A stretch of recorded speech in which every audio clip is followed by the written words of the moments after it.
speaker is co-founder of Rebellious Truth, a nonprofit focused on galvanizing, educating, and activating our millennial generation to help lead a responsible revolution to reform our political system.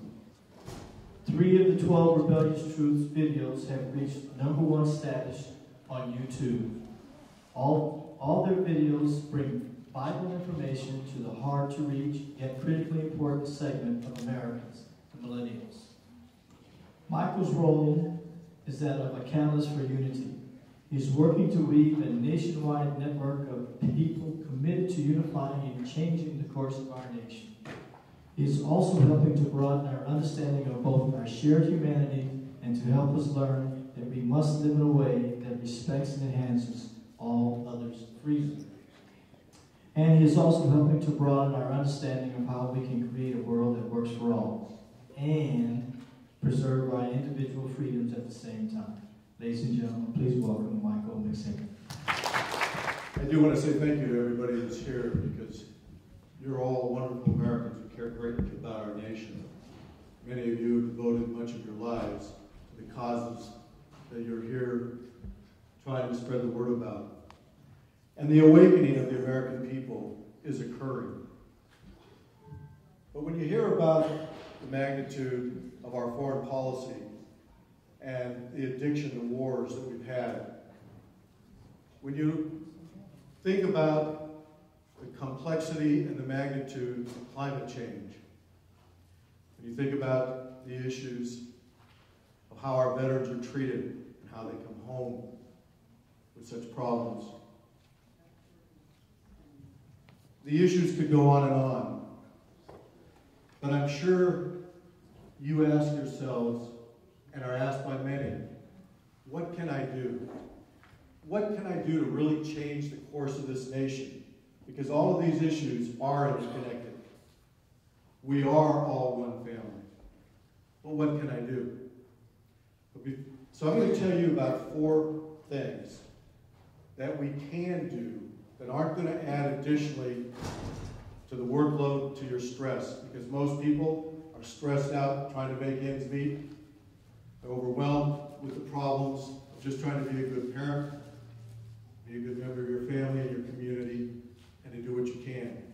But there are 4 things that we can do that collectively can and will change the course of our nation. 1 is the recognition of our independence and our interconnectivity. 2 is to recognize that those politicians who are asking for our votes, we must demand of them to recognize the fact that we are all individuals and at the same time we're all connected. 3, the absolute essential importance to vote. And 4, how to join an effort in Washington, D.C. right now that is building a coalition of people in Congress who are committed to the people. But before I talk about each of those, I want to share with you a little bit of my story, of why I'm here. We all can remember back in 2006, and the economy at the beginning of the year was buzzing along. For some, including myself at the time, it was doing quite well. I was living a privileged life and able to make a comfortable living. At the end of 2006, we started seeing the slowdown in the economy, and most everybody was being told it was nothing more than another business cycle. So my publishing business that I had for 14 years was doing well. Started batting down the hatches. Now we go into 2007 and the growing awareness around the world of the banking collapse and the monetary system and how it wasn't serving many countries around the world, and the growing awareness in our own country that our banking system had been corrupted. And by the end of 2007, it began, the bubble burst and it crashed. Millions of Americans were beginning to be put out of work. We were watching Wall Street melt down and people's life savings torn away. My business started to lose money, started to lose big money. 2008, my father took severely ill, was put into a nursing home and given about 4 to 6 months to live. My son, who was in high school, and my then girlfriend and now wife, made a decision to take my father out of that nursing home, take in he and my mother. We had just experienced his 90th birthday, shared that with him in the nursing home. We brought him home to start his care. While we were doing that, my business collapsed more. Millions more Americans are being put out of work. Thousands and thousands of businesses, small businesses around the nation are closing, or the people's life savings being wiped out. 2009, I was faced with shutting down my business and letting the young employees who were just trying to start their lives go. Many of them had been with me for many years, were counting on me and counting on our business. So I sold the only remaining asset I had, which was my home of 23 years. I sold that home, and after paying a huge amount of taxes to our government, our beloved government, with what was left, I made a commitment to myself that I was going to do 3 things and dedicate my life to them. First, I had to protect my family. And I'd take a third of that money to make sure that I took care of my family and continue to do so to this day. Even though now we struggle to make the monthly rent payment because we no longer own our home. 2 was to put a third of that money into my business to try to save it, to turn it around. Because I tried to sell it, it was worth nothing. And I couldn't give it away. So I tried to turn it around, and I did, and was able to sell it this last April so that I could dedicate full time to what I'm doing now.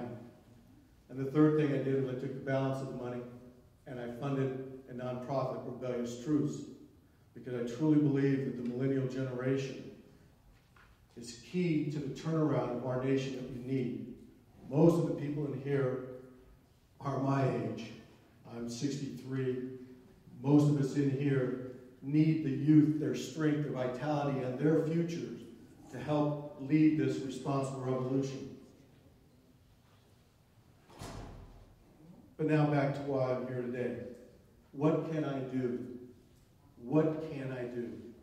First thing we must do is each and every one of us has a unique fingerprint, a unique DNA, and a totally unique set of beliefs, as do every other person in the world. We cannot allow ourselves to be put into these silos of ideological silos by the parties and others and their platforms. We have to recognize our own individuality and our own importance and the fact that we're all interconnected. We are all one family. Everyone has touched on that today, and I know you all know it. In our hearts, we recognize that, and in times of crisis, we recognize our shared humanity. But as soon as the crisis goes away, we put it back in our hip pockets. We must live the understanding of our shared humanity daily when we make decisions. We're also in this house together. We share the planet, Mother Earth, and we must understand and protect our house because it serves us all. The second thing we have to do is we're in another election cycle. They come every 2 years.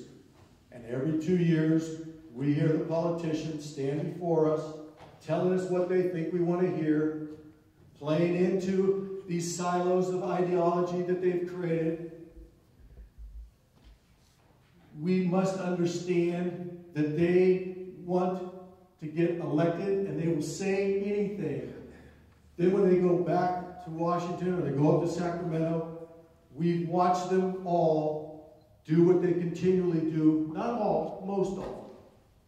They go back and now all of a sudden they're part of the new ruling aristocracy.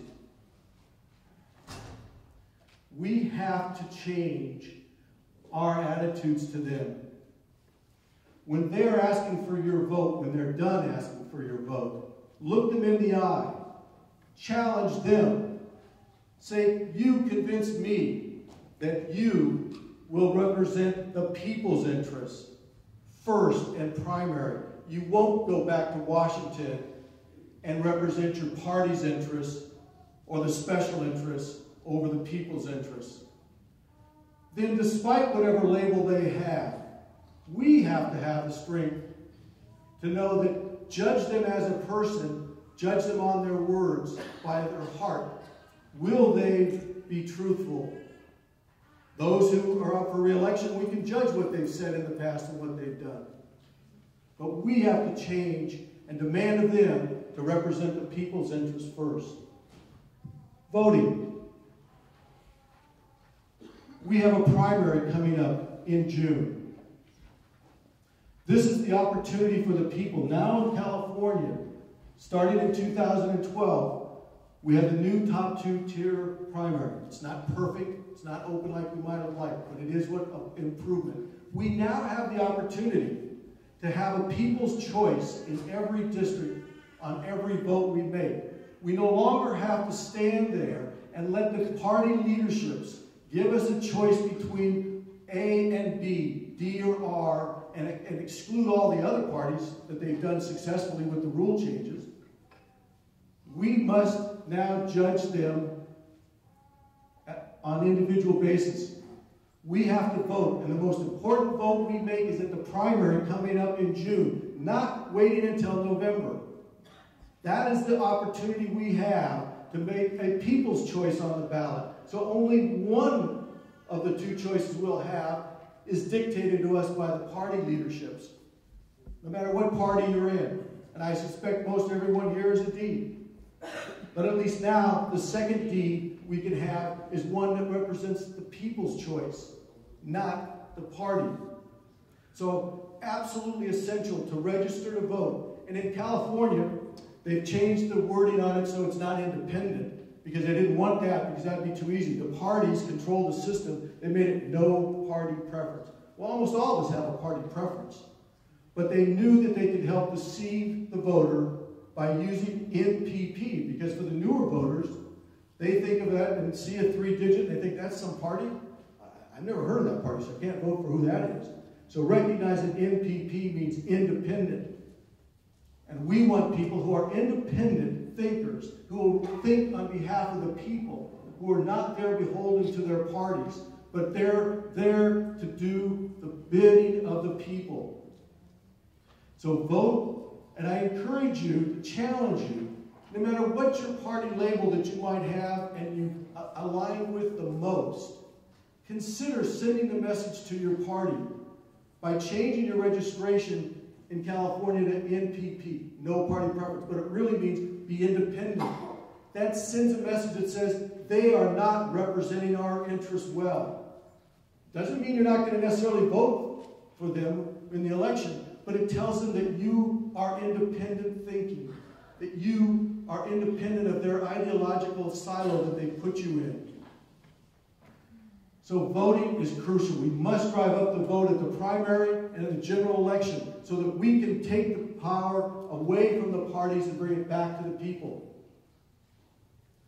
The fourth thing that we can do is there's a coalition in Washington, D.C., a group called No Labels. I don't know how many of you have heard about it, but it's called No Labels. You can go online to nolabels.org. How many of you, by the way, have heard of No Labels? Great. I encourage you to go there and at least sign in. What No Labels is doing, they now have, as of this morning, 88 members of Congress, pretty evenly split between the D's and the R's, who are made a commitment to the people on 5 basic principles. Those 5 basic principles are: pass legislation for the future, not the next election cycle. Pass legislation that serves the people, not their party or the special interests. Tell the American people the truth in full and in context. 4, hold yourself open and accountable and transparent in all you do. And 5th, be willing to work across ideological lines, across party lines, work on behalf of the people with other members of Congress to craft solutions that will serve the greater good of our nation, not their parties or the special interests. They now have 88 members of Congress. 75 of them at the State of the Union address were wearing an orange lapel pin. They're part of a group called the Problem Solvers Coalition. Go there and encourage them, because those who are elected and those who we're going to elect, they must hear from us that if they do the right thing, they can keep their job and get reelected. But they must know that if they don't do the right thing, they don't represent the people's interests, we will not reelect them. It's time now for us to bring together our votes and our voices.